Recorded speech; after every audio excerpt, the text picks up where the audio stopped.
Good evening again. Glenys, you just want to take in the break. You're talking about the evolution. What I'd like to see is a revolution taking place in the community. But in terms of the rights of women, the rights of women as guaranteed by international law, do you think that in the last 20 years we've come close to meeting the standards, the international standards on those issues? I think that there have been a lot of advances. I was listening to a show yesterday with the minister responsible now, Loretta Butler Turner, talking about the sort of, the various things we've acceded to. I think to some extent, I think there have been large strides in terms of women, but I think that there's still a lot of ground to be covered. I think the political realm is fundamental because, you see, the women's voice of women has to be heard in policy, particularly because it affects so many things that the women are affected by, including children. And I think one of the major issues, I think more than anything else, more than women, we have to look at how we view children in this country, because the case you raised that we talked about earlier, the 15-year-old, even the way juveniles has, as a matter of practice, have come to be held and treated, even despite what the law says, and the practices may not comport with the law. All of this shows that we don't hold the sacred place that children ought to hold in our lives, because children are in their seedling state. We shape them, and they become the adults who become the future. And if they're not shaped properly and adequately, then they become something else, and then the country becomes something else. So we have an interest, if only for that purpose, to ensure that children get the proper nurturing and protection that they have. And I think that there's more that has to be done. But the point I was making is that the voice of women has to be heard. It is very one-sided right now. It's old-fashioned. It's out of style. It's patriarchal, and it does not reflect the realities of a modern society. So in the political realm, women have to take their place at the table, and as you indicated, maybe at the front of the table, at the head chair of the table. So that has to happen.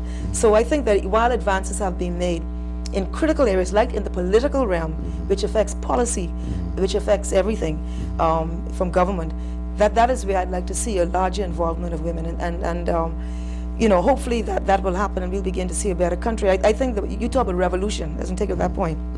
I agree with that to this extent, that in 67, while it might not match revolutions that you may look, the Russian or even the Cuban or whatever, they were major milestones in our country, where the way we were viewed and the access our population had to basic resources to fulfill their human potential, education, healthcare, access to economic opportunity. All those things happened in 67. They call it the quiet revolution.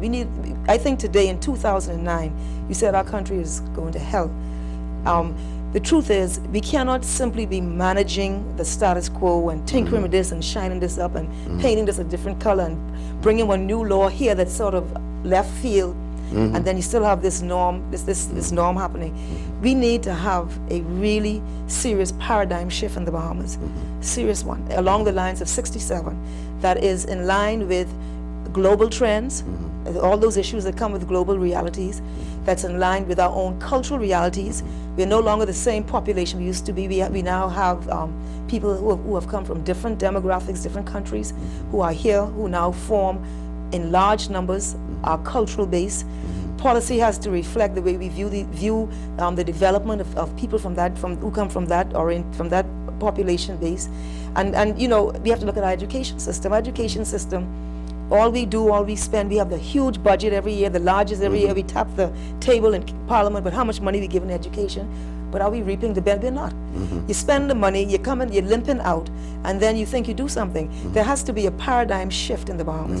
And I'm looking forward, men or women, for people, for that to happen, and in a very, very organized, coordinated fashion that brings change, and one that not just brings change, but brings it at the root, at the grassroots of our country. Now, Glenys, there's an opinion I've heard on JCN and a lot of the talk shows that part of the problem that we have in moving forward is we're so politicized. I mean, since the last election, it seems like we've been in one constant campaign leading up to this upcoming election. Is there any potential? I mean, you're in the House of Assembly. You sit just a few feet across from Mr. Ingram. Is there any potential that there can be some form of consensus building before the next election? I think we got a short time to the next election. Well, from what I see, I don't see any evidence of that. You know, it feels like when you get into political dialogue and diatribe, that the Bahamian population is caught up in a dogfight. And where, you know, you have this one, that, this, and at the end of the day, you know, the average Bahamian has such real issues, and you wonder to what extent is that being voiced and advocated and advanced. It may be, but I think because it becomes so polarized that it becomes that competitive stance, which the average Bahamian ain't got no interest in. I don't think so. I don't think they're that. You might have some staunch this and staunch that, but most Bahamians ain't into that. So I think there's a danger of that, even that activity. But I think I don't see there should be the basis for consensus. That's the way to do it. But I don't see it. I'm hopeful that, I mean, in our case, when we in opposition, we have supported almost all the pieces of legislation that have been brought. That's a form of consensus. But we do raise objections, and then they say the objections mean something else, and so I'm not sure. I hate to see it, because I think it keeps politics at a very low level, because the dialogue, if you have a true political message and a true political base, you don't have to engage in that stuff. All you got to do, you could give a consensus, you could make concessions, but then you could still move forward because you have this powerful message, this powerful thing. So I'm not sure how we got like this. I think it's age old.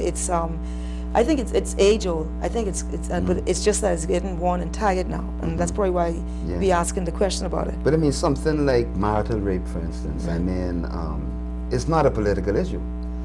You have people on both sides of the political divide who take opposite, similar positions. So you would have people in the PLP and the FNM who support the law, and you have people in the PLP and the FNM who are against the law.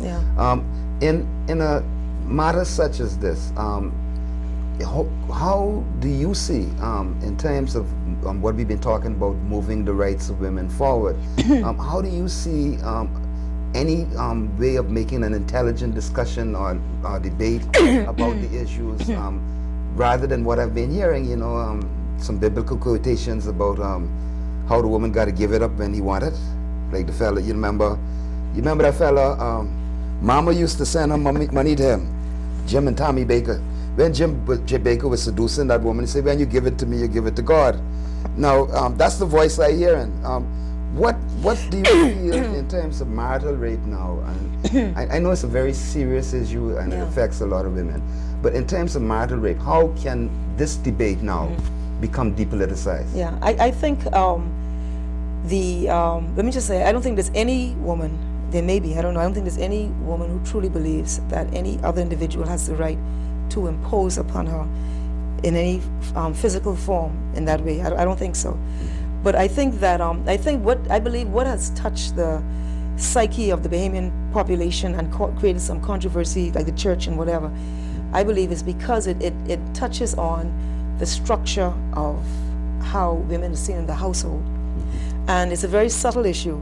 I think, and I think that it may be, you know, that was understood when it was introduced, but it's a subtle issue about the right of a woman in a household, which could lead to, has other implications when you give credence to that scenario, because in some households, you know, it is defined how it works. And so I think that one of the underlying subtle issues was because it touched on that issue, whether women in their houses, in their homes, the wife of a man, had that right over her body, and then what that would mean in terms of the family structure and in terms of the woman's role in the family.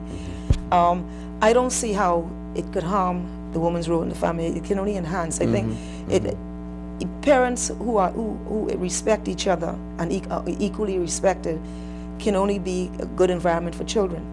I don't think subjugation and all of that, it may be, I don't know. I don't see how that brings, you know, that necessarily brings a healthy environment for children, particularly when you have female children. So I believe that was the issue that